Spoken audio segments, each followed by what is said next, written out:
नमस्कार दोस्तों। आज हम एक ऐसे मंदिर के दर्शन करेंगे जो 300 साल पुराना है। मंदिर का निर्माण हेमाडपंथी है। यह मंदिर की प्राचीनता को दर्शाता है।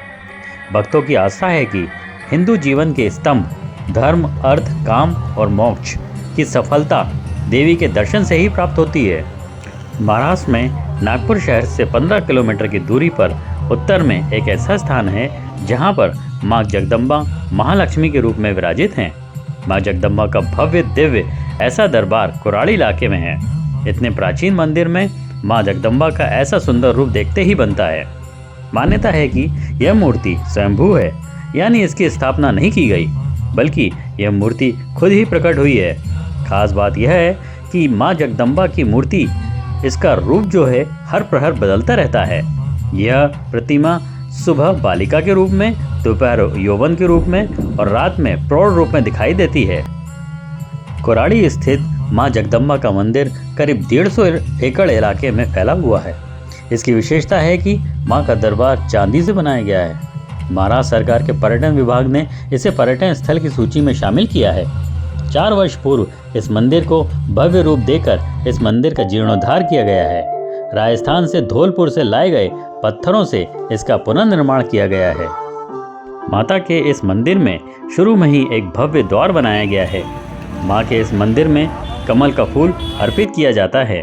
कमल का फूल मां जगदम्बा को पसंद है, इसलिए यहाँ आने वाले भक्त पूजा की थाली में कमल का फूल अवश्य लाते हैं।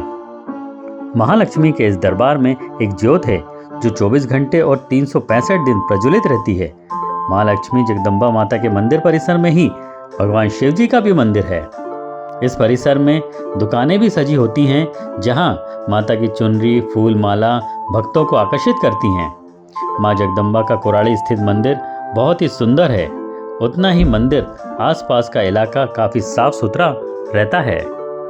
बहुत पहले कुराड़ी को जाखापुर के नाम से जाना जाता था। जाखापुर के राजा झोलन के 7 पुत्र थे। कन्या रत्न न होने के कारण राजा हमेशा दुखी रहते थे। उन्होंने यज्ञ, हवन, पूजा पाठ और तपस्या करके भगवान को प्रसन्न किया और कन्या रत्न मांगा।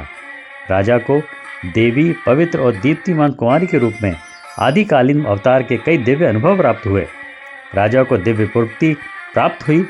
उसे देखकर राजा को लगा साक्षात आदि शक्ति पुत्री के रूप में उन्हें प्राप्त हुई है। उसने कई कठिन परिस्थितियों में राजा का मार्गदर्शन किया और उसे सही निर्णय लेने के लिए प्रेरित किया। युद्ध के एक बिंदु पर उसने राजा के दुश्मन के बारे में सही निर्णय करके न्याय दिलाया। राजा ने आदिम देवी शक्ति को पुनः प्राप्त कर लिया। अवतार पूर्ण होने पर सूर्यास्त के बाद जिस स्थान पर देवी विराजमान हुई वही है जाखापुर। माना जाता है कि जिन्हें संतान नहीं होती वो माता के दरबार में आकर पूजा पाठ करते हैं तो माता उनकी मुरादें ज़रूर पूरी करती हैं। यहाँ मंदिर परिसर में एक सुंदर आकर्षक रामायण गैलरी भी है, जहाँ पर आप प्रभु श्री राम के जीवन के पूरे दर्शन कर सकते हैं।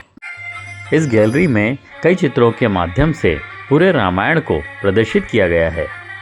दोस्तों, मेरी यह कामना है कि कुराड़ी के इस मंदिर में महालक्ष्मी के सुंदर स्वरूपों के दर्शन करने से आपकी सभी मनोकामनाएं पूर्ण हो।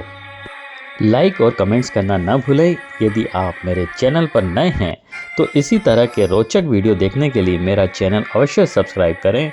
आप सभी का बहुत बहुत धन्यवाद।